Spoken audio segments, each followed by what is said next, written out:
Subscribe YouTube channel official iNews dan nyalakan loncengnya.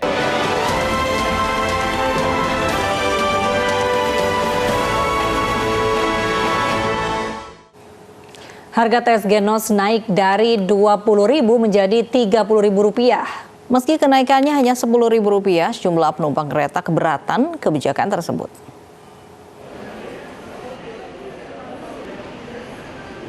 Salah satu layanan tes COVID-19 yakni Genos naik harga menjadi Rp30.000.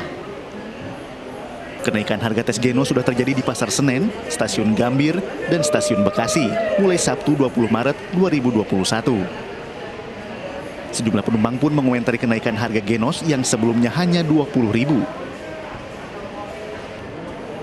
Mereka menilai sosialisasi belum gencar.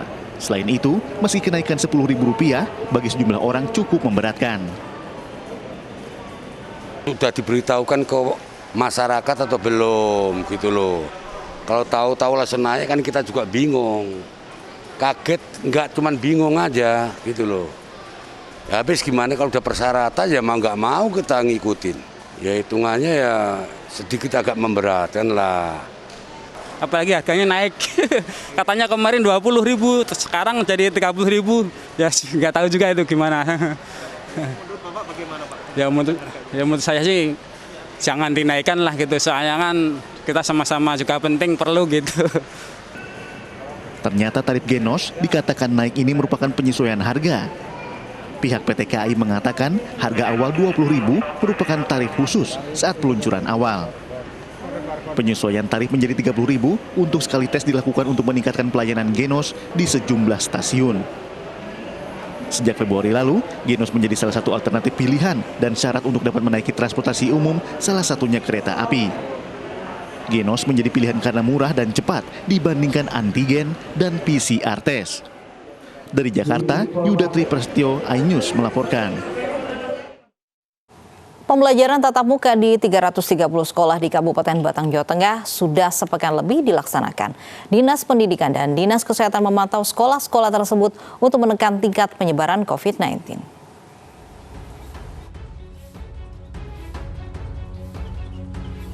Satu persatu murid SMP 1 Warung Sembatang, Batang, Jawa Tengah menerapkan protokol kesehatan sebelum masuk sekolah.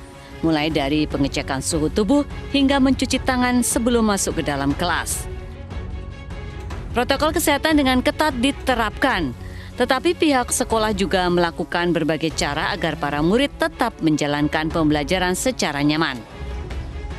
Anak-anak di sini istirahatnya tidak keluar, jadi anak-anak silakan istirahat tapi tetap di kelas sehingga dipantau oleh Bapak Ibu guru. Anak-anak dipersilakan membawa bekal minum, bekal makanan kecil dan pembelajaran tidak sampai siang, hanya sampai jam 11 saja. Selain pihak sekolah, Dinas Kesehatan melalui puskesmas terdekat pun rutin memantau kondisi kesehatan siswa. Pembelajaran tatap muka sudah dilaksanakan di 13 kecamatan di Kabupaten Batang yang termasuk zona hijau. Namun ada 2 kecamatan yaitu Limpung dan Batang yang belum diperbolehkan pembelajaran tatap muka. Dari Batang, Jawa Tengah, Suryono Soekarno, iNews melaporkan. Pemirsa, selama PPKM Mikro di DKI Jakarta, sejumlah tempat wisata terus menerapkan protokol kesehatan secara ketat, seperti di kawasan wisata Ancol dan juga Taman Mini Indonesia Indah.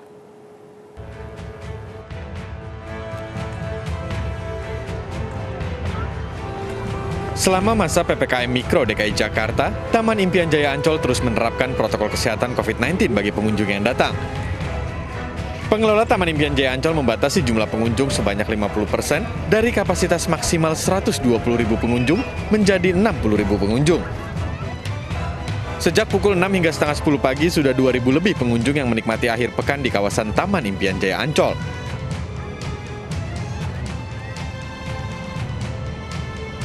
Sementara itu, Taman Mini Indonesia Indah juga ramai dikunjungi wisatawan di akhir pekan ini. Pengelola Taman Mini pun terus memantau penerapan protokol kesehatan bagi pengunjung dan petugas. Saat ini Taman Mini dapat menampung 50% dari kapasitas maksimal sebesar 60.000 orang. Di hari biasa kunjungan mencapai 5.000 orang per hari, sedangkan untuk hari libur dan akhir pekan dapat mencapai 15.000 pengunjung. Beberapa pengunjung mengaku lebih memilih Taman Mini Indonesia Indah sebagai destinasi berwisata di masa pandemi. Karena lahan hijau terbuka yang luas, sehingga merasa aman dan nyaman karena tidak perlu berkerumun. Tim Liputan iNews melaporkan. Pemirsa, uji kompetensi wartawan sangat dibutuhkan di tengah tsunami informasi yang terjadi saat ini. Keterampilan seorang jurnalis dalam menyajikan berita yang berkualitas menjadi peran penting agar masyarakat tidak termakan berita bohong atau hoax.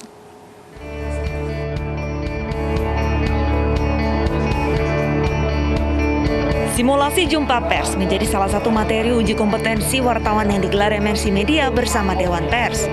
Selama 2 hari pelaksanaan UKW level muda ini, 52 jurnalis MNC Media dibagi menjadi beberapa grup. Masing-masing grup mendapatkan materi dari mentor sebagai bekal menjalani tugas jurnalistik di dalam redaksi maupun di lapangan.